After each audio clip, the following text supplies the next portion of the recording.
फिर हे मनुष्य के संतान, गोग के विरुद्ध भविष्यद्वाणी करके ये कह, हे गोग, हे रोश, मेशेक और तुबल के प्रधान, परमेश्वर यहोवा यूं कहता है, मैं तेरे विरुद्ध हूँ।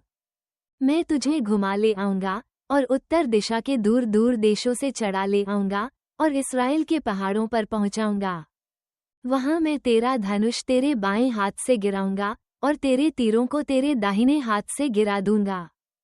तू अपने सारे दलों और अपने साथ की सारी जातियों समेत इस्राएल के पहाड़ों पर मार डाला जाएगा। मैं तुझे भांति भांति के मांसाहारी पक्षियों और वनपशुओं का आहार कर दूंगा। तू खेत में गिरेगा, क्योंकि मैं ही ने ऐसा कहा है, परमेश्वर यहोवा की यही वाणी है। मैं मागोग में और द्वीपों के निडर रहने वालों के बीच आग लगाऊंगा, और वे जान लेंगे कि मैं यहोवा हूँ। और मैं अपनी प्रजा इस्राएल के बीच अपना नाम प्रकट करूंगा, और अपना पवित्र नाम फिर अपवित्र न होने दूंगा। तब जाति जाति के लोग भी जान लेंगे कि मैं यहोवा, इस्राएल का पवित्र हूँ। ये घटना हुआ चाहती है और वह हो जाएगी, परमेश्वर यहोवा की यही वाणी है। यह वही दिन है जिसकी चर्चा मैंने की है। तब इस्राएल के नगरों के रहने वाले निकलेंगे और हथियारों में आग लगाकर जला देंगे, ढाल और फ्री, धनुष और तीर, लाठी, बर्छे, सबको वे 7 वर्ष तक जलाते रहेंगे। और इसके कारण वे मैदान में लकड़ी न बीनेंगे, न जंगल में काटेंगे, क्योंकि वे हथियारों ही को जलाया करेंगे। वे अपने लूटने वाले को लूटेंगे और अपने छीनने वालों से छीनेंगे, परमेश्वर यहोवा की यही वाणी है। उस समय मैं गोग को इस्राएल के देश में कब्रिस्तान दूंगा, वह ताल की पूर्व ओर होगा। वह आने जाने वालों की तराई कहलाएगी, और आने जाने वालों को वहां रुकना पड़ेगा। वहां सब भीड़ समेत गोग को मिट्टी दी जाएगी और उस स्थान का नाम गोग की भीड़ की तराई पड़ेगा। इस्राएल का घराना उनको 7 महीने तक मिट्टी देता रहेगा ताकि अपने देश को शुद्ध करे। देश के सब लोग मिलकर उनको मिट्टी देंगे, और जिस समय मेरी महिमा होगी, उस समय उनका भी नाम बड़ा होगा। परमेश्वर यहोवा की यही वाणी है। तब वे मनुष्यों को नियुक्त करेंगे, जो निरंतर इसी काम में लगे रहेंगे, अर्थात देश में घूम घाम कर आने जाने वालों के संग होकर देश को शुद्ध करने के लिए उनको जो भूमि के ऊपर पड़े हों, मिट्टी देंगे, और 7 महीने के बीतने तक वे ढूंढ ढूंढ कर यह काम करते रहेंगे। और देश में आने जाने वालों में से जब कोई मनुष्य की हड्डी देखे, तब उसके पास एक चिन्ह खड़ा करेगा। यह उस समय तक बना रहेगा जब तक मिट्टी देने वाले उसे गोग की भीड़ की तराई में गाड़ न दें। वहां के नगर का नाम भी हमना है। यूं देश शुद्ध किया जाएगा।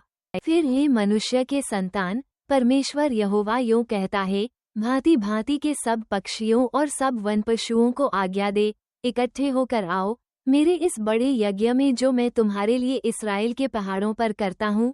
हर एक दिशा से इकट्ठे हो कि तुम मांस खाओ और लोहू पियो। तुम शूरवीरों का मांस खाओगे और पृथ्वी के प्रधानों का लोहू पियोगे, और मेरों, मेमनों, बकरों और बैलों का भी जो सब के सब बाशान के तैयार किए हुए होंगे। और मेरे उस भोज की चर्बी से जो मैं तुम्हारे लिए करता हूँ, तुम खाते खाते अघा जाओगे और उसका लोहू पीते पीते छक जाओगे। तुम मेरी मेज पर घोड़ों, सवारों, शूरवीरों और सब प्रकार के योद्धाओं से तृप्त होगे। परमेश्वर यहोवा की यही वाणी है। और मैं जाति जाति के बीच अपनी महिमा प्रकट करूंगा, और जाति जाति के सब लोग मेरे न्याय के काम जो मैं करूंगा और मेरा हाथ जो उन पर पड़ेगा, देख लेंगे। उस दिन से आगे इस्राएल का घराना जान लेगा कि यहोवा हमारा परमेश्वर है। और जाति जाति के लोग भी जान लेंगे कि इस्राएल का घराना अपने अधर्म के कारण बंधुआई में गया था, क्योंकि उन्होंने मुझसे ऐसा विश्वासघात किया कि मैंने अपना मुंह उनसे फेर लिया और उनको उनके बैरियों के वश कर दिया, और वे सब तलवार से मारे गए।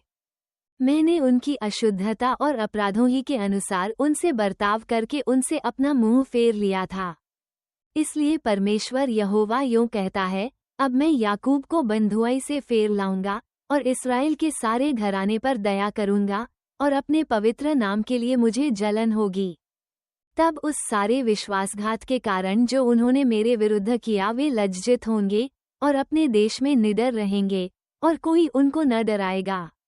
और जब मैं उनको जाति जाति के बीच से फेर लाऊंगा और उन शत्रुओं के देशों से इकट्ठा करूंगा, तब बहुत जातियों की दृष्टि में उनके द्वारा पवित्र ठहरूंगा। और तब वे जान लेंगे कि यहोवा हमारा परमेश्वर है, क्योंकि मैंने उनको जाति जाति में बंधुआ करके फिर उनके निज देश में इकट्ठा किया है।